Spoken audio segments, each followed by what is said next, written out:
그 예전에 그 문재인 정부에서도 한번 그 다 팔으라고 했잖아요. 그랬더니 사퇴했잖아요.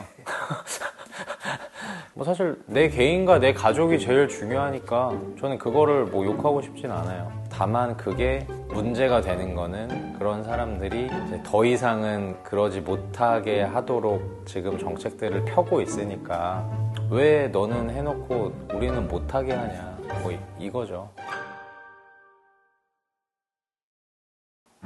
원래는 저희가 의학 네. 이야기를 하는 채널인데 뭐 제가 전문가는 아닌데 저도 부동산에 관심을 가진 지 한 2년 정도밖에 안 됐고 10월 15일 날 대책이 나오면서 좀 시끌벅적하거든요. 이게 이번 정부 들어 세 번째 대책이고 엄청 강력하고 저한테 직접적인 영향이 있는지 모르겠는데 아직은 체감이 잘 안 되고 제가 겪었던 그런 예전의 경험이나 이런 상황에서의 뭔가 패닉, 뭐 기분 뭐 이런 거 그냥 어떻게 해야 될지 이런 거에 대해서 그냥 가볍게 얘기해보면 좋을 것 같아서. 네, 저는 강동구 사는데 사실 서울 전체가 다 규제지역으로 바뀐 거라서 이게 강동구가 제가 처음에 올 때는 규제 지역이었다가 그게 잠깐 전 정부에서 빠졌다가 이번에 다시 된 거죠. 제가 여기 개원한 게 2020년인데 그때 제가 받을 수 있는 모든 신용대출을 다 받아서 개원 준비를 하고 있었거든요. 제가 살고 있던 전셋집의 주인이 지금 급매로 팔 테니까 4억을 더 내서 10억에 이 집을 사라. 저는 그때 생각으로는 이게 왜 10억이 넘는 거지 이해가 안 간 거예요. 뭐 어차피 이거 준비하느라고 더 받을 수 있는 대출도 없었고 그래서 나는 안 산다.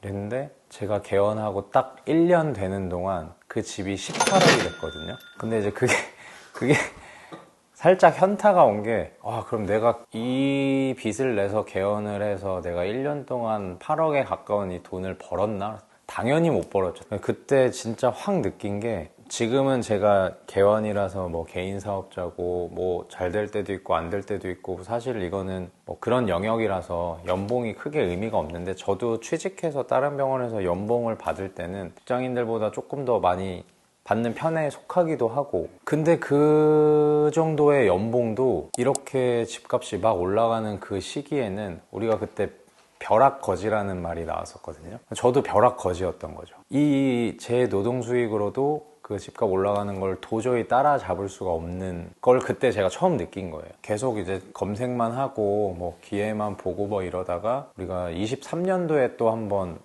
그 집값이 확 떨어지는 시기가 있었거든요. 그래서 그때는 청약을 하게 되면서 근데 사실 주변에서는 또 말리기도 하고 있어요. 그런데 청약을 하게 되면서 시장 분위기로는 이거 어떡하지? 포기할까?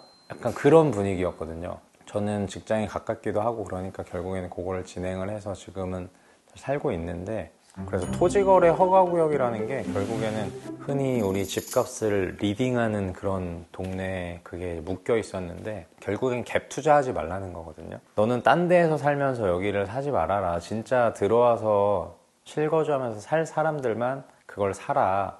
2년 동안 실거주를 해라 이런 내용인데 사실 그것도 저는 잘 이해는 안 가긴 해요. 시장 경제로 작용을 하는 거니까 많이 찾는 사람들의 그런 물건은 값이 올라가기 마련이고 근데 그거를 뭔가 집값이 너무 뛰니까 이거를 안정화시키겠다는 목적 하에 확 규제를 해버리니까 결국에는 거래를 팍 막은 거거든요. 그러다 보니까 이게 10월 15일에 대책이 나왔는데 20일부터 시행한다고 해서 5일이 있었잖아요. 그 5일 동안 부동산에 불이 난 거예요. 옛날에 막 집값 막 오를 때 부동산 전화해서 집 보지도 않고 뭐 계약금 넣고 막 이런 그런 불장이 있었거든요. 지금 그 5일 동안도 그렇게 됐던 거죠. 그리고 또 이번에 규제 지역에서 경기도 중에서 좀 빠진 데가 이제 화성, 동탄, 그 다음에 뭐 구리 뭐 이런 데가 이제 빠져 있는데 여기도 지금 막 불 나고 있는 거죠. 지금.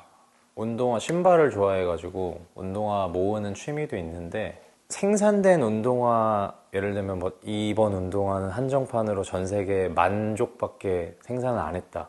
근데 그거를 갖고 싶은 사람이 훨씬 더 많으면은 가격이 점점 올라가고 나중에는 막 말도 안 되게 올라가. 처음에 뭐 20만 원으로 발매됐던 게 막 200만 원. 누구나 봐도 아 이거 진짜 이게 말이 되냐? 200만 원 주고 이걸 왜 사냐? 누가 사냐? 그러는데 그게 한 건이라도 만약에 거래가 된다면 그거의 시세는 200만 원이 되는 거죠. 그 시세를 기준으로 해서 그 가격에 사고 싶은 사람은 사는 거고, 이게 말도 안 된다 하는 사람은 이제 안 사는 건데, 이런 규제 자체가 점점 다주택자를 올가매는데, 다주택자라는 게 사실 뭐 30억짜리 집 한 채 사는 사람이 5억짜리 집 두 채 갖고 있는 사람보다 더 많은 건데, 실제로는 다주택자를 많이 올가매고 있다는 거죠. 그러면 사람들이 결국에는 나 똘똘한 한 채를 사야겠다. 쩌리 몇 개 갖고 있느니 그냥 나 한 채 확실한 거를 하겠다. 그럼 사실 다 우리 누구나 알고 있는, 우리 주식도 마찬가지잖아요. 어떤 주식이 우량주고 좋은 건지 누구나 다 알고 있잖아요. 그런 걸로 다 몰리는 거죠. 아니 뭐 틀린 말이 아니긴 해요. 이게 집을 우리 부모님 세대나 뭐 그 시절까지는 그런 게 가능했을 것 같아요. 월급을 차곡차곡 모아서 한 번에 집을 산다. 성실하게 모아서 집을 살려는 이 마음이 들려면 내가 이 노동 수익을 모았을 때 여기까지 도달할 수 있을 거라는 그런 희망이 있어야 그 기간을 참고 모으는 거거든요.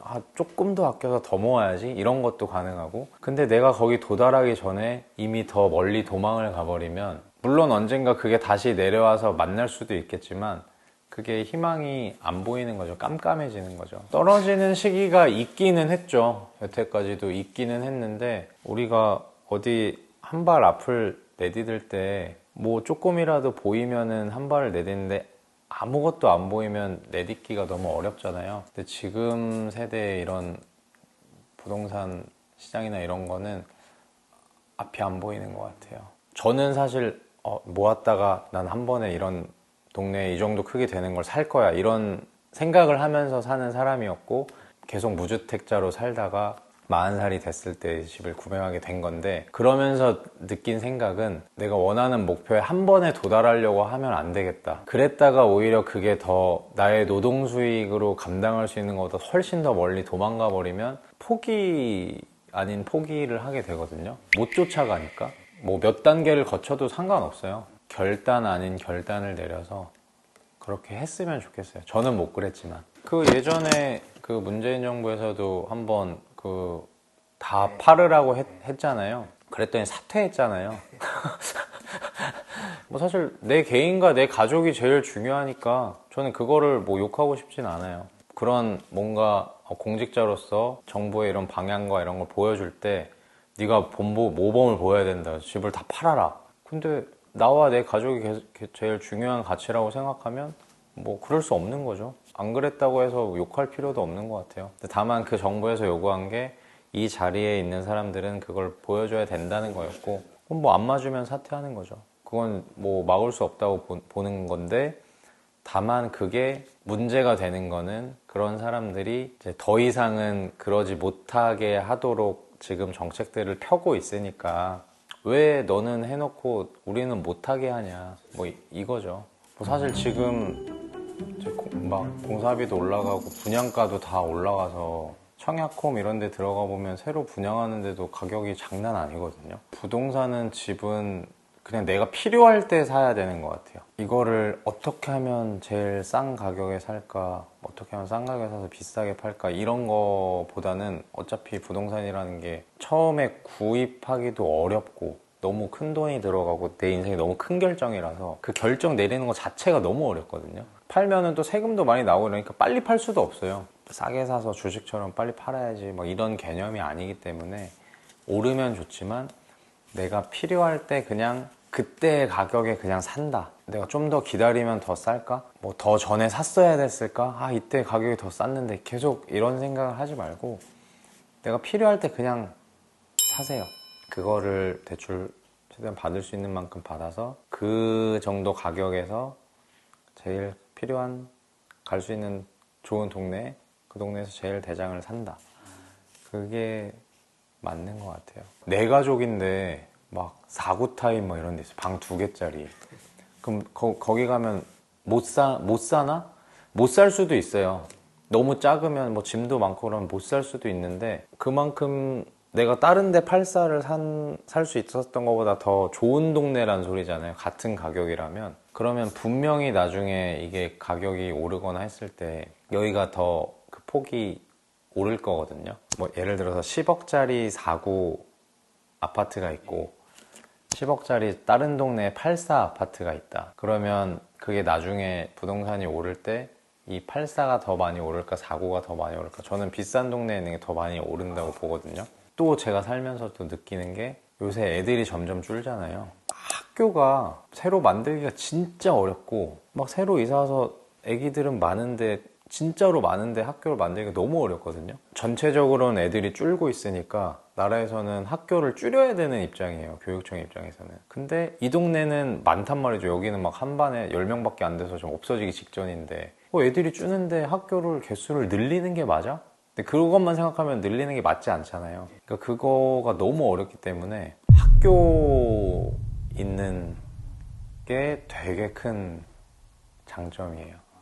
그래서 만약에 저보고 지금 그런 어떤 동네나 뭐 이렇게 아파트 단지를 고르라고 하면 저는 학교, 지하철역보다 먼저. 아, 그래요? 네. 그 다음에 지하철역, 그 다음에 교통. 그렇게 보게 될 것 같아서 작아서 못 살 것 같다? 그냥 그런 거 생각하지 마세요. 진짜 너무 작아서 못 살 것 같으면 최악의 경우에는 전세 주고 그 전세로 내가 살 수 있는 다른 동네에 조금 더 저렴한 동네에 큰 평수로 이사 가면 돼요. 집을 살 때는 내가 살 수 있는 능력 안에서 제일 좋은 동네, 제일 좋은 아파트를 사라. 크기와 상관없이.